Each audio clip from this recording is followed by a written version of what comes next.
안녕하세요. 산업의 기초, 자동차 산업하고 뭐 2차 전지, 전기차죠. 전기차인데 이제 전기차뿐만 아니라 2차 산업 전반에 대해서 제가 오늘 또 설명해 드리도록 하겠습니다. 산업의 기초라는 주제로 하고 뭐 오늘 살펴볼 산업은 자동차 산업하고 2차 전지 산업입니다. 먼저 이제 자동차 산업에 대해서 말씀드릴 때 자동차 산업의 이제 변천사에 대해서 먼저 말씀을 드려볼게요. 산업혁명 시작되면서 뭐 증기기관이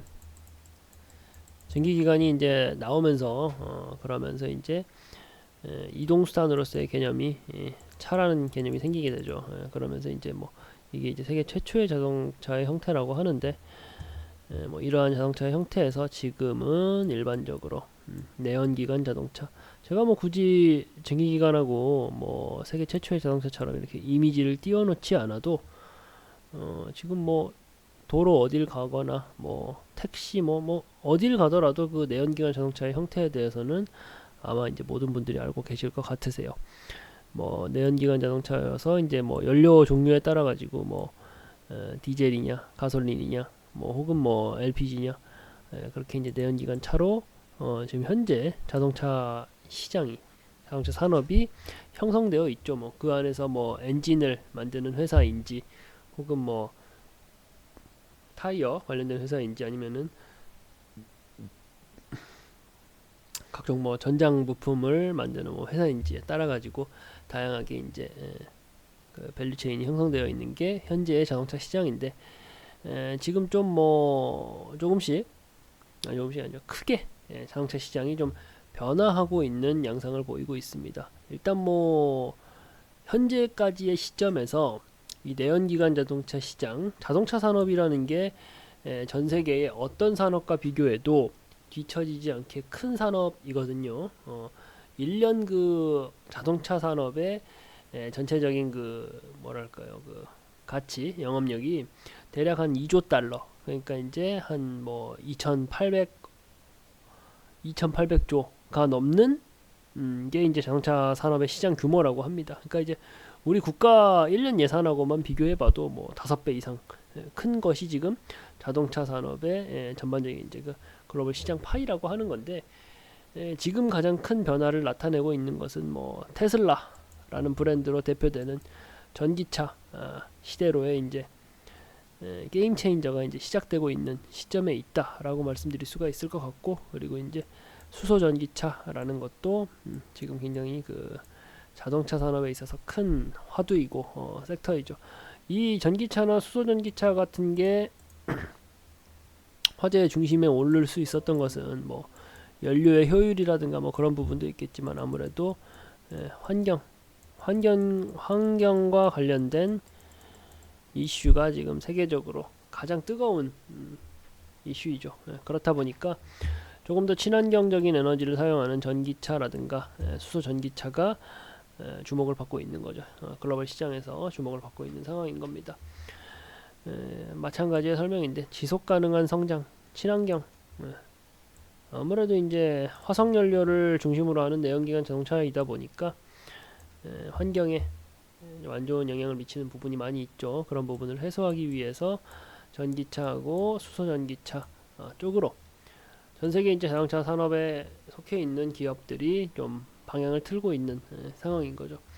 거기다가 이제 더해가지고 뭐 저비용으로 고효율을 낼 수 있다라는 장점도 가지고 있어가지고 현재 자동차 산업이 지금은 이제 내연기관 중심의 자동차 산업이 구조를 이루고 있다가 전기차라던가 수소전기차와 같은 친환경 에너지를 사용할 수 있는 자동차로 산업 환경이 바뀌고 있다. 지금의 이제 한 2조 달러가 넘는 시장 규모를 가지고 있는데, 전기차만 놓고 봤을 때도 지금 1조 달러 이상의 시장 규모를 기대하고 있는 상황입니다. 전 세계적으로 엄청나게 큰 자금이 왔다 갔다 하는 산업이다 보니까 우리가 죄송합니다. 더더욱이나 집중해서 봐야 되는 산업이라고 말할 수가 있는 거죠. 자동차 산업의 이제 우리가 미래라고 볼 수 있는 부분이, 첫 번째가 이제 모빌리티, 그리고 두 번째가 자율주행입니다. 이 두 가지 핵심 내용에 대해서는 우리가 자동차 산업을 볼 때 반드시 알고 있어야 되는 내용입니다. 모빌리티라는 부분에서 먼저 설명을 드리자면은 사물과 사람이 이동을 편리하게 만들 수 있는 이동 수단의 개념에다가 거기에 더해 가지고 각종 서비스를 좀 포괄하는 개념을 우리가 모빌리티라고 얘기를 하는데, 빅데이터를 수집하는 수단으로서 차가 이용된다라는 거죠. 차가 이용된다는 거고, 그 빅데이터를 통해 가지고 새로운 비즈니스 모델이 창출된다. 이게 자동차 산업의 미래이다.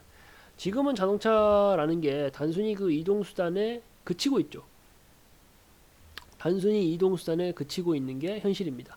근데 이제 앞으로는 빅데이터를 수집하는 수단이 될 것이다. 예를 들자면 빅데이터 수집이라는 거에 대해서 이게 얼마나 그 중요한가 하냐면은, 네이버라든가 카카오가 지금은 엄청나게 공룡 IT 기업이고 엄청난 매출액을 발생시키고 있는 기업인데, 이 기업들이 최초의 시작이 뭐였냐, 처음부터 그렇게 매출이 높았던 회사들이 아닙니다. 빅데이터를 수집해가지고 뭐 예를 들어 네이버 같은 경우는 검색 엔진을 무료로 제공을 했죠. 카카오 같은 경우는 뭐 예를 들어서 카카오톡 같은 거 무료로 제공을 했습니다. 그 데이터들이 쌓이고 쌓여가지고 그 빅데이터라는 것을 수집을 해서 새롭게 사업적으로 사업 영역에서 풀어나가는, 그래서 지금은 엄청난 매출을 창출하고 있는 공룡 기업으로 성장을 했거든요. 우리나라 우리 기업뿐만이 아닙니다. 뭐 구글이라든가 야후 뭐 다 마찬가지죠. 다. 그런 역할을 이제는 자동차가 할 것이다 라는 거죠. 그리고 그 안에서 뭐 앞서서 말씀드렸다시피 새로운 비즈니스 모델이 무수하게 창출될 수 있는, 그것이 자동차 산업의 미래이다 라는 부분이고, 그리고 다음으로는 자율주행. 자율주행을 이제 차량을 구성이 어떻게 되냐, GPS 알고 계시죠? 위성에서 보내는 신호를 이제 수신하는 것을 이제 GPS라고 얘기하는데, GPS라든가 전방 카메라, 그리고 SVM, 정밀 지도, 뭐 레이더, 라이다 하죠. 레이더, 그리고 라이다. 이러한 부속들이 이제 앞으로 자동차 산업을 이끌어갈 때 핵심 부속인 거죠. 핵심 부속이고 핵심 구성인 겁니다.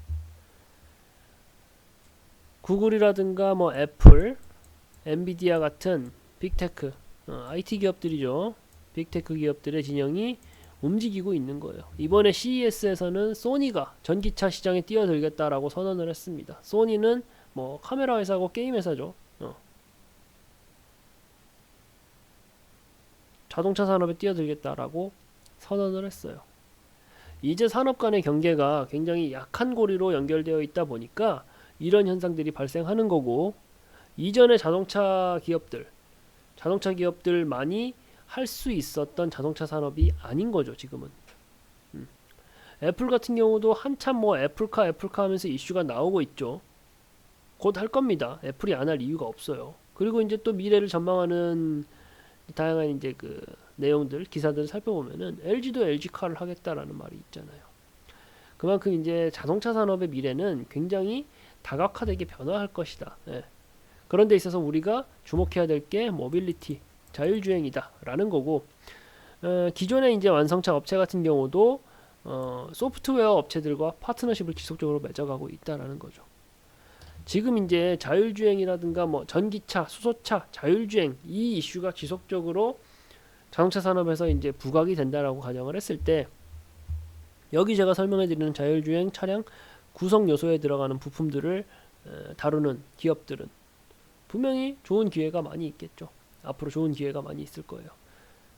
반면에 거꾸로 이제 뭐 기존의 그 내연기관 자동차의 뭐 엔진을 다루는 기업들, 엔진과 관련되어 있는 밸류체인을 형성하고 있는 기업들은 새로운 활로를 찾지 않는다고 했을 때는 뭐 미래의 상황이 좋아지기 어렵겠죠. 그리고 내가 지금 투자하고 있는 자동차 산업에 속해 있는 기업이라면 지금 이 트렌드를 잘 따라가고 있는 것인가, 또 내가 관심 갖고 있는 자동차 기업이라면 이 트렌드에서 자유로운가, 충분히 가치가 있는 기업인지에 대해서 우리가 파악을 해야겠죠. 당연한 거잖아요. 그리고 이제 지금 자동차 산업에 대해서 이제 설명을 드리는데,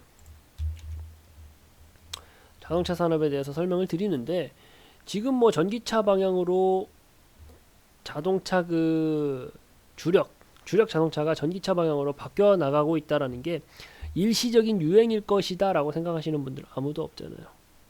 일시적인 유행일 것이다. 단순히 잠깐 튀어오르는 인기다 라고 생각하시는 분들은 단 한 분도 없으시잖아요. 그게 현실이거든요.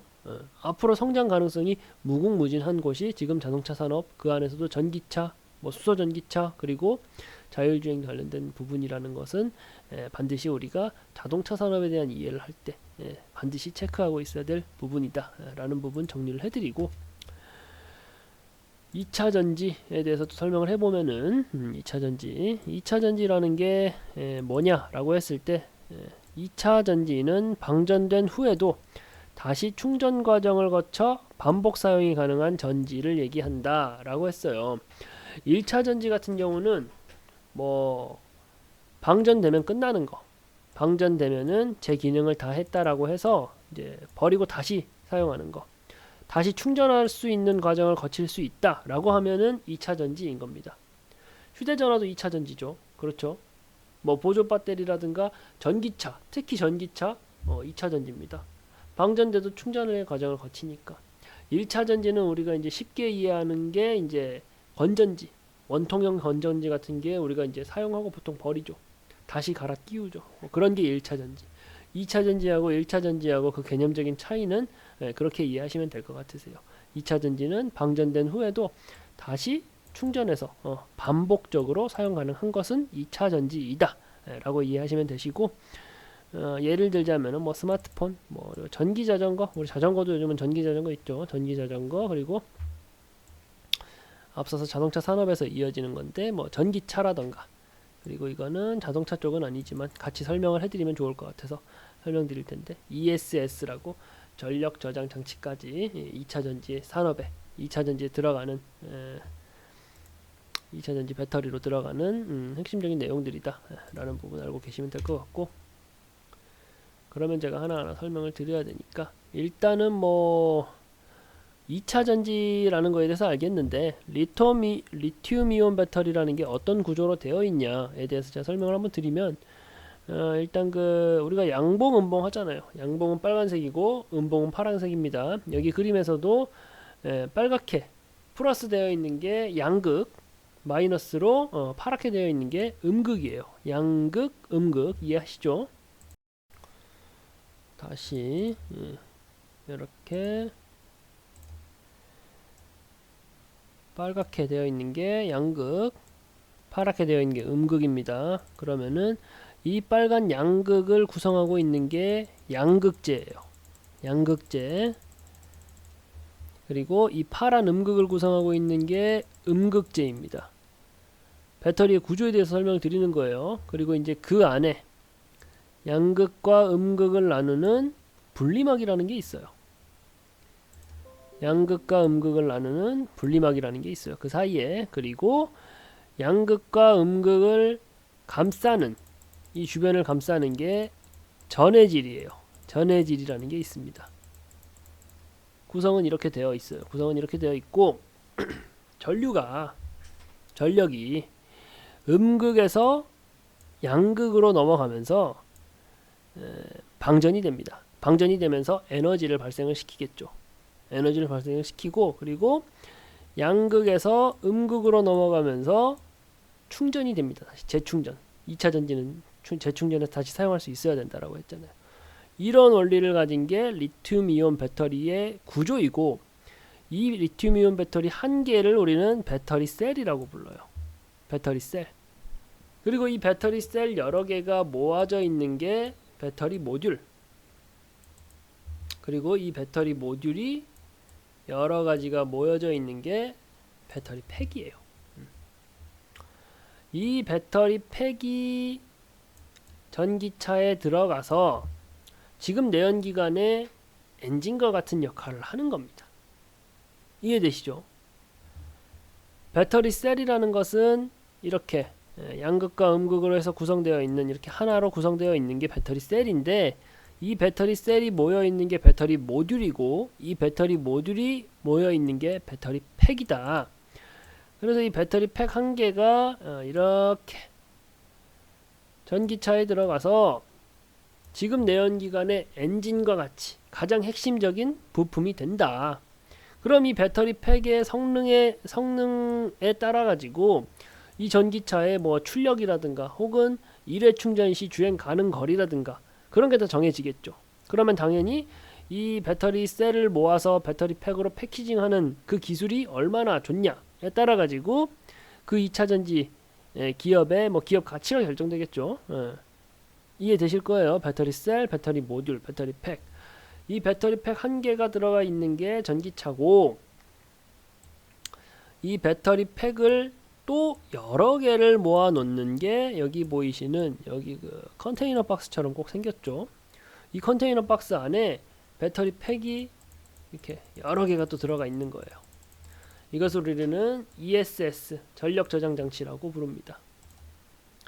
ESS 전력 저장 장치.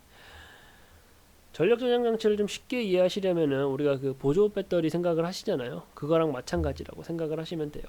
전력을 모아놨다가 일시에 모아놨다가 필요할 때 적지적소에 쓰기 위해서 이렇게 전력을 모아놓는 저장 장치를 ESS라고 합니다. 2차 전지 산업이라고 하는 것은 이 전기차하고 결국은 ESS 전력 저장 장치를 만들기 위해서 우리가 가장 주목해야 될 산업이 이쪽인 거예요. 전기차 ESS. 아시겠죠? 그리고 이제 우리가 이제 배터리 2차 전지 산업에서 나올 때 꼭 나오는 얘기가 배터리 셀 3사라고 합니다. 배터리 셀 3사. 여기서 우리가 알으셔야 되는 게 배터리 셀이 뭐라고 했죠? 이 리튬이온, 이 리튬이온 구조로 되어 있는 게 한 개가 배터리 셀이라고 제가 말씀을 드렸어요, 앞에서. 이 배터리 셀을 생산할 수 있는 3사, 3개의 회사, LG 솔루션, LG 에너지 솔루션이죠. 이번에 좀 말이 많았는데, LG 에너지 솔루션, 삼성 SDI, SK 이노베이션. 이 3개 기업을 배터리 셀 3사다. 배터리 셀 3사다. 그러면은 우리나라의 이제 우리나라 산업의 모든 기업들이 그렇듯이 이 배터리 셀 3사를 기준으로 또 무수한 밸류체인을 형성하고 있을 것이고, 우리가 그러면은 이 2차 전지 산업이 수면 위로 올라왔을 때 어떤 종목들, 그 종목이 왜 떴구나, A라는 종목은 LG 에너지 솔루션 관련된 종목이구나, B라는 종목은 삼성 SDI에 관련된 종목이구나, C라는 종목은 SK 이노베이션에 관련이 있는 종목이구나, 그래서 2차 전지 산업 내에서 이 A, B, C라는 종목이 움직였구나 하고 연계돼서 파악이 가능하셔야 되시는 거예요. 배터리 구조에 대해서 설명을 드렸습니다. 2차 전지 배터리 구조에 대해 설명을 드렸고, 그리고 배터리 셀, 모듈, 팩, 전기차, ESS 전력 저장 장치까지 설명을 드렸어요. 배터리 구조에 대해 설명해 드리면서 뭐 양극재, 뭐 음극재, 분리막, 전해질 그런 부분도 다 설명을 드렸잖아요. 회사에 따라 가지고는 뭐 분리막을 전문으로 하는 회사인지 전해질을 전문으로 하는 회사인지 뭐 양극재, 음극재 다 별도로 나눠져 있어요. 근데 이제 이 정도 제가 좀 쉽게 설명해 드렸다 보니까 이 정도 구조에 대해서 설명을 해 드렸고, 뭐 전해질이나 뭐 분리막 이런 부분에 대해서 이해가 어느 정도 있다라고 하면은 그런 기업들 파악할 때 훨씬 더 편하시죠. 그리고 그런 기업들의 일정한 이슈가 일어났을 때 어떤 이슈구나, 무슨 구조에서 어떻게 이제 이런 일들이 생겨났구나, 유추가 되시고 연결이 되시고 내 머릿속에 이해가 될 수가 있는 거죠. 이렇게 알고 계셔야지. 배터리 구조에 대해서 제가 전반적으로 설명해 드렸고, 전기차하고 전력 저장 장치 ESS에 대해서 설명을 해 드렸습니다. 2차 전지 이제 뭐 향후 전망이라 그래 가지고 뭐 전기차는 뭐 앞으로 당연히 커질 거예요. 내연기관 자동차 같은 경우는 뭐 현대차 같은 경우는 이제 뭐 엔진 개발 부서를 뭐 점진적으로 이제 아예 없애겠다라는 선언을 했고, 뭐 우리나라 현대차만 그런 게 아니죠. 외국의 뭐 유수한 뭐 벤츠, 뭐 BMW, 아우디, 그리고 뭐 폭스바겐 그룹 전부 다가 지금 이제 전기차 방향으로 머리를 다 돌렸어요. 세계적으로 가장 그 권위 있고 고급차의 대명사인 뭐 롤스로이스도 앞으로는 이제 전기차로 만들겠다라고 선언을 한 상황이다 보니까 이미 그 전반적인 그 자동차 산업의 선두, 그러니까 머리가 틀어졌다, 전기차 방향으로 틀어졌다라고 생각을 하셔야 되시고, 자동차 산업 자체가 2조 달러가 넘는 엄청난 규모의 산업이다 보니까 우리는 이쪽을 당연히 주목할 수밖에 없다. 근데 방향이 어떻게 틀어졌냐? 전기차 방향으로 틀어졌다. 그렇다면 전기차는 뭐냐? 2차 전지다.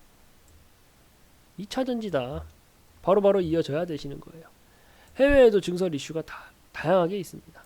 다양하게 있고, 이런 부분들 우리가 파악을 하고 있어야 되시고, 전기차가 이제 전체 자동차에서 차지하는 점유율이 어떻게 되느냐를 우리는 전기차 침투율이라고 얘기해요. 2023년까지 15% 침투할 것이다 라고 전망을 하고 있고, 2025년에는 27%. 침투율이 점점 높아집니다. 일단 우리나라뿐만 아니라 세계적으로도 보조금을 지급을 하고 있거든요. 전기차에 대해서. 전기차를 사면 보조금을 지급을 해주고 있습니다. 근데 보조금을 지급하는 산업은 굉장한 속도로 클 수밖에 없어요. 이미 그 시대적 흐름이 그렇게 가고 있는 것도 있지만, 예를 들면 우리가 가까운 예로 스마트폰이 보조금을 지급하기 시작하면서 시장 규모가 엄청나게 커졌고, 지금 뭐 스마트폰 없는 사람 없죠. 전기차도 마찬가지로 될 겁니다. 이게 또 환경하고도 연관되어 있다 보니까 이거 뭐 어쩔 수가 없어요. 이미 정책적으로 모든 회사들은 발표를 끝마친 상태이고, 뭐 조만간은 뭐 당장은 그 아주 이른 시간 내는 아니지만 서울 시내에서는 뭐 앞으로는 내연기관 차는 아예 운행도 못하게 하겠다라는 이슈들도 나오고 있다 보니까 전기차 방향으로 갈 것은 저명한 사실입니다. 일시적인 유행이 아니라는 거죠. 거기에 더해가지고 이제 차량용 반도체도 뭐 말이 많죠. 뭐 공급이 부족하다, 뭐 그런 게 심화되고 있는 상황인데, 이미 이제 전기차를 많이 만들 것이다, 내연기관 차는 점점 줄일 것이다 하는 이슈에서 전기차든 내연기관 차든 필요한 차량용 반도체가 좀 부족해서 차량이 안 나오고 있는 상황이죠. 그런 상황이다 보니까 이런 그 공급 부족 현상이 심화되면은 이미 그 차를 만들 때 들어갈 반도체 자체가 부족한데, 시대 흐름이 이미 전기차 만드는 쪽으로 바뀌고 있는데, 내연기관 차에다가 만들 그 공급 계획보다 차라리 전기차 공급을 늘리겠다라는 발표를 당연스럽게 할 거잖아요. 그런 부분도 우리가 지금 시점에서 이슈로 체크를 해두셔야 된다라는 거죠. 전기차 방향으로 이제 틀어진다라는 것은 제가 이제 입이 아프게 설명하지 않아도 다들 이해하실 부분이고, 그렇다라고 한다면은 자동차 산업이 얼마나 큰지, 그리고 전기차 방향으로 간다라고 하면은 우리가 2차 전지까지 당연히 봐야 된다. 2차 전지의 뭐 구성이라든가 구조는 어떻게 된다라는 거 제가 설명해 드렸듯이 그런 부분 정도, 그 정도는 좀 파악을 하고 있으면 된다. 그렇게 체크하시고 넘어가면 될 것 같고, 그리고 앞에서 말씀드렸던 ESS, 무슨 컨테이너 박스 같죠? 여기에 제가 뭐가 많이 들어있다 했죠? 배터리 팩이, 배터리 셀, 모듈, 팩, 이렇게 들어간다 했죠. 이렇게 점점 더 커지는 겁니다. 그 배터리 팩을 여러 개를 이렇게 모아 놓는 거예요. 이 안에다가. 전력 저장 장치 같은 경우는 일반적으로 그 우리가 이제 친환경 에너지라 그래 가지고 풍력이라든가 태양광 같은 경우는 생산은 가능한데, 그때 그 적재적소에 바로바로 사용하지 못하면 보관이 안 된다라는 좀 치명적인 단점이 있거든요. 그 단점을 완전히 해소해 주는 게 이 ESS 전력 저장 장치이죠. 그린 인플레이션 뭐 그래가지고 뭐 말도 많은데, 어쨌든 간에 ESS 전력 저장 장치도 당연히 커질 수밖에 없어요. 당연히 뭐 커지는 산업이다 이렇게 얘기하면은 좀 애매하다 보니까, 당장에 이제 2022년도 같은 경우는 우리나라 기준으로 전기차보다 ESS 관련된 매출이 더 클 것으로 예상을 하고 있습니다. 우리나라가 전기차가 없는 나라가 아니죠. 판매가 안 되는 나라도 아닙니다. 뭐 현대차라든가 기아차에서 전기차도 잘 만들고 있어요. 인기도 굉장히 좋고, 그럼에도 불구하고 그 전기차 시장보다 ESS 시장의 매출이 더 클 것으로 기대한다라고 하는 거니까, ESS 시장도 사실은 우리가 간과해서 볼 게 아닌 거죠. 2차 전지 산업에 있어가지고. 말씀드렸다시피 친환경 에너지 관련돼서 이제 인프라가 계속적으로 늘어날 것이다. 특히나 이제 뭐 유럽 쪽 쪽에는 이제 뭐 친환경 에너지 관련된 이슈가 더더욱이나 지속적으로 나오다 보니까 그곳에서 우리가 이제 수주를 어떻게 나오느냐 등의 이제 이슈에 우리가 민감하게 바라봐야 되는 부분인 거죠. 그리고 이제 ESS 수요는 뭐 지속적으로 확대될 것이다. 말씀드렸던 부분이고 2차 전지에서 전기차만큼이나 중요하게 우리가 봐야 될 게 ESS다라는 부분 체크해 드리도록 하겠습니다. 이렇게 하시고 그리고 이제 2차 전지 밸류 체인이라 그래가지고 배터리 셀 3사죠. LG 에너지 솔루션, 삼성 SDI, SK 이노베이션인데 아까 제가 말씀드렸던 2차 전지 그 리튬 이온 배터리 구조에서 설명해 드렸던 부분이에요. 양극재, 음극재, 뭐 분리막, 전해액, 전해질이라고도 얘기하죠. 그리고 리튬, 첨가제, 뭐 동박 다 말씀드렸던 부분인데 여기서 이제 밸류 체인이 어떻게 형성되어 있냐 그걸 제가 가져온 거예요. 노랗게 칠해놓은 기업들 뭐 일진 머티리얼스나 뭐 솔루스 첨단 소재, 첨보, 솔브레인, 뭐 LNF, 에코프로 BM 다 저희가 잘 다뤘던 종목들이고 재미를 많이 봤던 종목들이어가지고 말씀을 드리는 건데 배터리셀 3사에서 우리가 이제 당연히 주목해서 봐야 되는 종목들에 대해서도 이렇게 바로바로 추려지는 거예요. 2차전지 산업에 대해서 다들 들어보셨고 내가 2차전지 관련된 종목에 투자를 하고 있다라고 하시는데도 불구하고 이 정도의 기본적인 개념도 없이 매매하시면 당연히 안 되시겠죠. 당연히 안 되시죠. 그래서 이제 이 정도의 기본적인 개념은 잡아놓고 우리가 2차전지 산업에 대해서 지속적으로 관심을 갖고 볼 필요가 있다라고 말씀을 드리려고 이 영상을 제가 준비한 거고요. 전체적인 산업에 대해서 깊이 있게 알면 알수록 좋습니다. 하지만 뭐 어려운 부분이 있다 보니까 최소한도 이 정도는 알고 가자라는 취지에서 제가 이 시리즈를 계속 연재해서 영상을 만들어 드리고 있는 거니까 뭐 이해 안 되시면 두 번, 세 번 보시고 또 그럼에도 불구하고 모르겠다 하시는 분들은 질문 주세요. 질문 주시면 이제 같이 또 내용도 한 번 더 체크해 보시고 하는 뭐 기회를 가지면 좋으니까 그렇게 하셨으면 좋겠고 일단 뭐 오늘 영상은 이렇게 마치도록 하겠습니다. 네, 수고하셨습니다.